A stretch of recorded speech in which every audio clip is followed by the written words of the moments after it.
નમસ્કાર મિત્રો, હવે થોડા જ દિવસોની અંદર ઉત્તરાયણ આવવાની છે ત્યારે એક દુઃખદ ઘટના સામે આવી છે। વડોદરામાં પતંગની દોરીથી ગળું કપાતા યુવકનું કમકમાટી ભર્યું મોત થયું છે। ગળાની તમામ નસો કપાઈ ગઈ। વડોદરામાં નવા વર્ષની શરૂઆત અકસ્માતનો ઘટનાઓથી થઈ રહ્યો છે। ગત મોડી રાત્રે 1 વાગ્યે ફતેગંજ બ્રિજ પરથી બાઇક સવાર 2 યુવકો નીચે પટકાતા તેમના મોત નીપજ્યા હતા।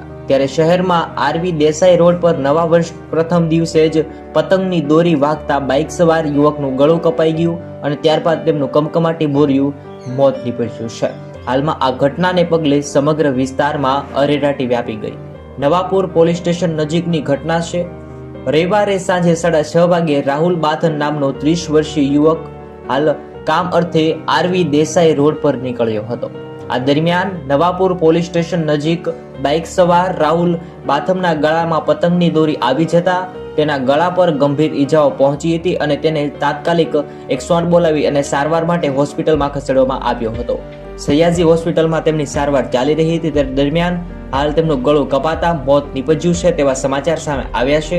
આવી રીતે મિત્રો ઉત્તરાયણ આવી રહી છે તેમાં ખાસ આપણે બધાને ધ્યાન રાખવું જોઈએ।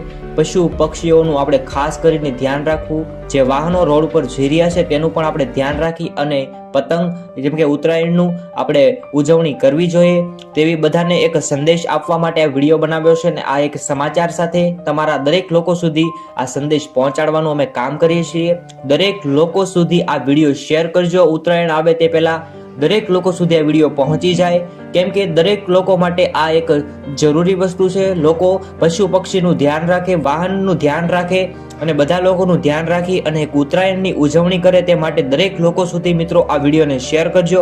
અને તમને આ વિડીયો ગમ્યો હોય તો જરૂરથી મિત્રો આ વિડીયોને લાઈક કરજો। અને શું ખરેખર મિત્રો પતંગ ચગાવતી વખતે વાહન ચાલક અને પશુ પક્ષીનું ધ્યાન રાખવું જોઈએ તો તમે જ કોમેન્ટની અંદર જણાવો। આના વિશે તમારે શું કહેવું છે તે કોમેન્ટની અંદર તમે જણાવી શકો છો કે આપણે અત્યારે જે ચાઇના દોરી વાપરીએ છીએ તે વાપરવી જોઈએ કે ન વાપરવી જોઈએ તે પણ કોમેન્ટની અંદર જણાવજો। અને પશુ પક્ષી વિશે કંઈ કહેવું હોય તો કોમેન્ટની અંદર તમે જણાવી શકો છો। જય હિન્દ, વંદે માતરમ।